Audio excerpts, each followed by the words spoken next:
Dan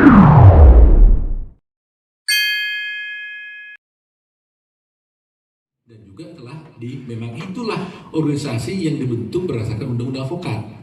Jadi dulu itu ada 8 organisasi advokat yang diamanatkan untuk membentuk organisasi advokat itu yang namanya kemudian adalah Peradi. Nah, soal faktanya sekarang ada organisasi advokat yang lain, ya ini bertentangan dengan undang-undang. Ini memang fakta, saya harus akui. Tapi kalau bicara undang-undang ya harus satu. Itu persoalannya gitu. Jadi ya Anda silakan menilai saja bagaimana. Ada pertanyaan, kalau Hotman itu sudah mengajukan pengunduran diri secara resmi ke Peradi, apakah Peradi masih berwenang Dewan Kehormatan untuk memanggil dan memeriksa yang berkaitan dengan masalah etika? Kalau itu mungkin ranah dari Dewan Kehormatan ya itu selalu saya katakan, asal apapun menyangkut soal kode etik itu saya pernah mau menjawab. Ya, selalu itu ranah dari Dewan Kehormatan. Termasuk pertanyaan hari ini juga.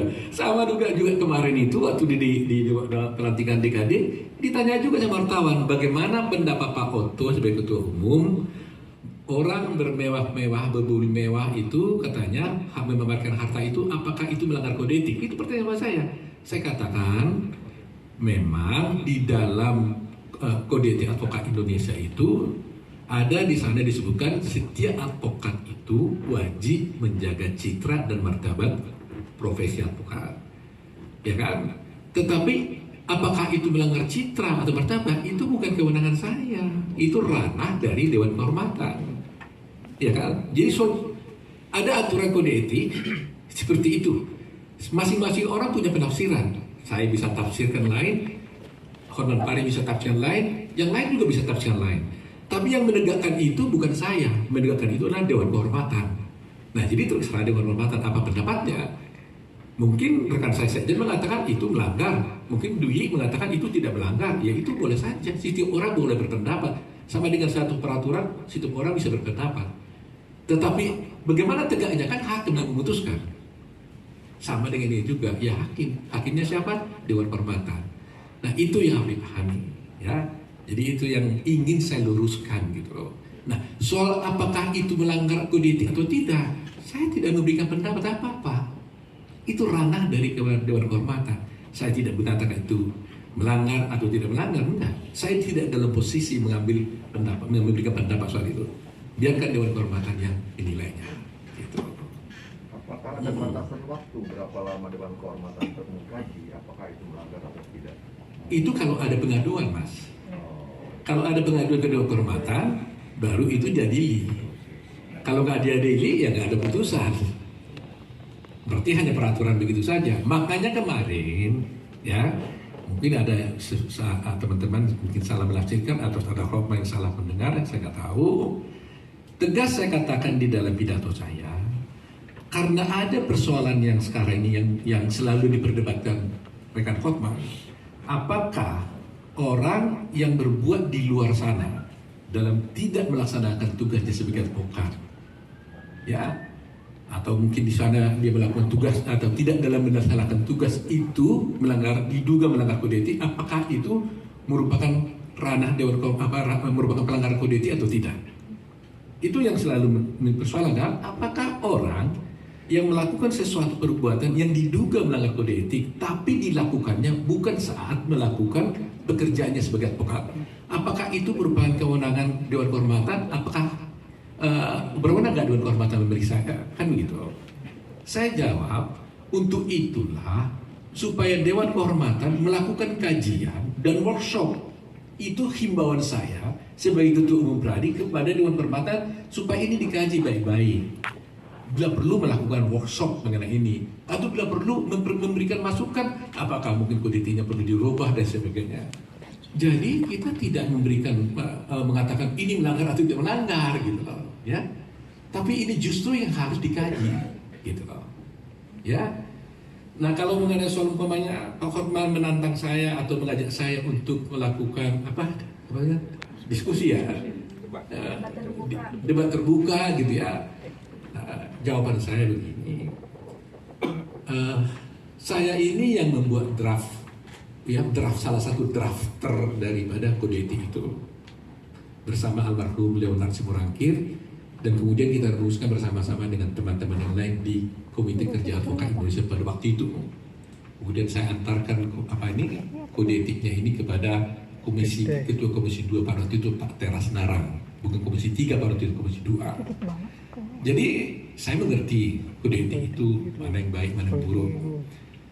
Tapi kode etik ini nggak perlu diperdebatkan, gitu kan? Nggak perlu diskusikan seperti itu, karena kehebatan seseorang mengenai kode etik itu bukan dilihat dari bagaimana saya menguasai kode etik, tapi dilihat daripada apakah saya patuh atau taat kepada kode etik atau tidak.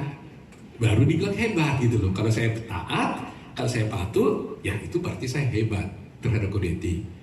Tapi apa seperti hukum agama lah? Apa gunanya kita menguasai ilmu agama? Hebat, Quran, Injil dan sebagainya. Tapi kita tidak taat, tidak patuh, kan juga nggak ada gunanya juga. Jadi saya tidak akan mau melayani dia berdebat soal itu, karena ini nggak ada gunanya. Ya, kode etik tidak perlu diperdebatkan, tapi untuk dilaksanakan, ditaati dan ditegakkan, begitu ya. Jadi saya tidak akan mungkin mau melayani itu. Artinya bang ada untuk kayak ketemu juga secara langsung atau untuk ngobrol secara langsung? Oh, kalau bertemu ya tetap silaturahmi harus kita jaga dong, ya. Saya tidak ada. Saya sudah katakan ya, Pak, ya, selalu prinsip yang saya anut. Saya tidak tinggi karena dipuji, saya tidak rendah karena dihina. Apapun khotbah katakan di sana, silakan saja. Kalau dia hina saya, saya tidak akan menjadi rendah. Dia puji saya juga, saya tidak akan jadi tinggi. Itu fine-fine aja lah, ya kan? It's as simple as that gitu loh. Jadi bagi kami Peradi itu nggak ada masalah yang serius di situ, ya. Jadi ya kita buat santai-santai saja gitu loh, ya. Sudah saya katakan bahwa ini nggak ada.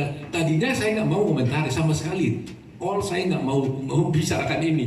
Dia bikin konten di Instagram dan sebagainya, saya nggak mau layani. Toh masyarakat tahu apa yang sebenarnya terjadi tuh, ya kan? Baik buruk itu kan masyarakat yang menilai, bukan saya, bukan dia, bukan teman saya, tapi masyarakat tahu. Oh ini bagus, ini tidak bagus. Jadi saya pikir saya nggak perlu membahas-bahas soal-soal yang tidak perlu menurut saya gitu. Santai-santai aja lah. Artinya memang teguran ada di Dewan Kehormatan dengan dia yang berlaga seperti itu, berarti harusnya ada teguran dong dari Dewan Kehormatan. Oh tidak, karena Dewan Kehormatan pun hanya bisa bertindak kalau ada yang mengadukan. Kalau mamanya saya mau apapun di luar sana, kalau tidak diadukan ya nggak bisa diapa-apain juga. Itu bebas-bebas saja, ya kan? Nah, yang kita tahu kan ada mereka berperkara, ya kan? Dengan Hotmas Sitompul dulu saling mengadu. Nah, kita juga nggak pernah ikut campur sebagai DPN Peradi, nggak pernah campur. Waktu itu dia dimenangkan, ya kan? Pihak Hotmas Sitompul CS dinyatakan bersalah, kemudian banding ke Dewan Kehormatan. Ya itu urusan mereka, kita nggak pernah campuri, ya kan? Nah sekarang ada banding gitu ya, kita nggak tahu juga bagaimana itu urusannya, gitu loh. Jadi kita buat simple masalahnya sebenarnya, gitu ya. Sementara itu Peradi sampai sekarang belum menerima pengaduan berkaitan dengan masalah korban itu sendiri. Pengaduannya sudah kita terima, ya kan? Tapi sikap kita kan apa, kita belum putuskan, ya kan? Apakah kita membiarkan begitu saja?